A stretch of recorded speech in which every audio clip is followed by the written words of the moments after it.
2023학년도 2학기 기말고사 중산고 생명과학원 내신 분석 리포트입니다. 우선 중산고는 돌연변이부터 생태계 끝까지 시험을 봤고요. 객관식 25문항이 출제가 됐습니다. 그 중에서 이제 돌연변이 유전 문제는 5문항 정도가 출제가 됐기 때문에 결국 생태계 20문항에서 이제 등급 간의 격차가 좀 나타나지 않을까라고 생각이 드는 시험이었고요. 총평에도 보시면 아시겠지만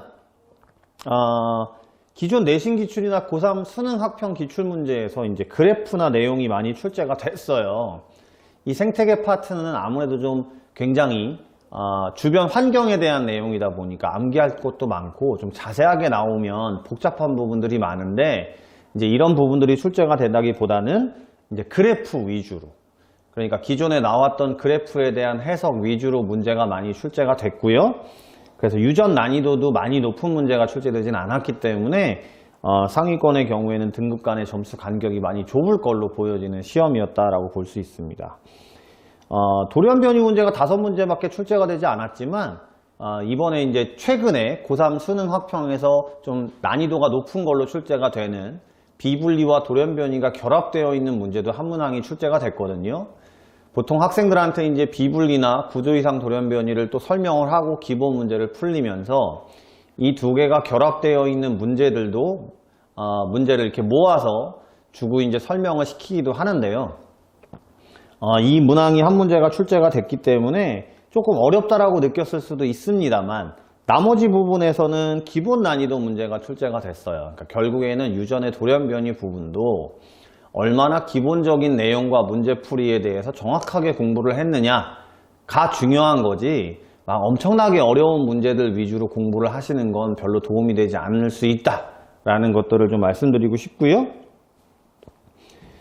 돌연변이 유전 문제가 이제 앞부분에 포진되어 있습니다. 1번부터 5번까지가 이제 출제가 됐기 때문에 보통 이제 앞부분을 순서대로 풀지 않겠습니까? 그러다 보니까 이제 좀 걱정이 많이 됐죠. 앞부분에 돌연변이가 있다 보니까 여기에서 시간을 많이 쓰면 뒤에 가서 힘들 텐데 라고 했던 친구들은 또 앞부분에서부터 조급함이 생기면서 뒷부분 생태계 그래프 해석 부분에서 실수가 많이 나오지 않았을까라고 보여지고요. 비분리는 핵상 비분리가 3문항, 그리고 이제 가계도 비분리는 3번에 한 문항만 출제가 됐어요.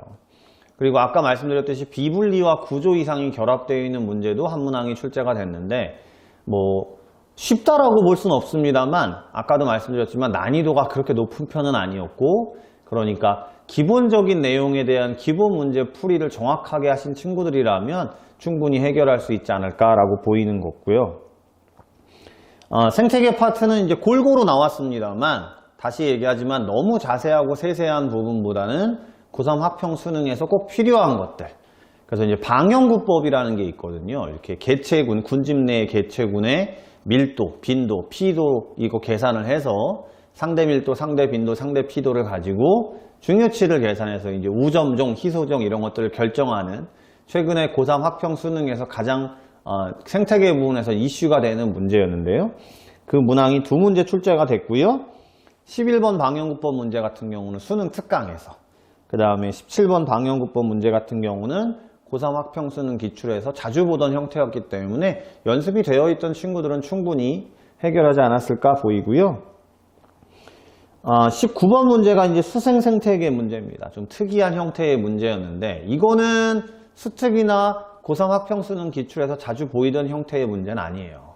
그런데 우리가 기존에 이제 내신 기출 문제도 학원에서 드리거든요. 그 내신 기출 문제에 같은 문제, 같은 그래프 문제가 있었습니다. 물론 학생들이 처음에 딱 받았을 때는 그걸 해결하는 게 쉽지는 않았어요. 아무래도 그래프 해석이 좀 독특한 거기 때문에. 그래서 질문이 많았던 부분인데 그 문제도 학원에서 다루긴 했습니다만 문제량이 많았던 건 아니에요. 한 문제밖에 없었거든요. 그러니까 그 부분에 대해서 꼼꼼히 보셨던 친구들은 익숙하게 넘어갔을 건데 또 그 부분을 놓쳤던 친구들은 실수가 있지 않았을까라고 생각이 들고요. 맨 마지막에 25번의 서식지 단편화 문제는 물론 수능 특강엔 있습니다만 이게 고3 학평 수능 기출에서 나오는 형태는 아닙니다. 대신에 타 학교 내신 기출에서도 보시면 이 서식지 단편화 문제는 생태계 파트에서는 정말 중요하게 나오는 부분이에요. 내부 면적, 가장자리 면적 이런 것들이 있고 생태 통로 부분이 있어요. 그래서 다음을 준비하는 친구들 마지막 2학기 기말의 생태계 파트에서는 이 서식지 단편화 문제는 꼭 나온다라고 보시고 준비를 하셔야 되지 않을까라고 생각이 들고요. 전체적으로 따졌을 때 결국에는 너무 자세하고 세세한 것들보다는 반드시 나와야 되는 것들에 주목해야 되는 그런 시험이지 않았나라고 생각이 듭니다.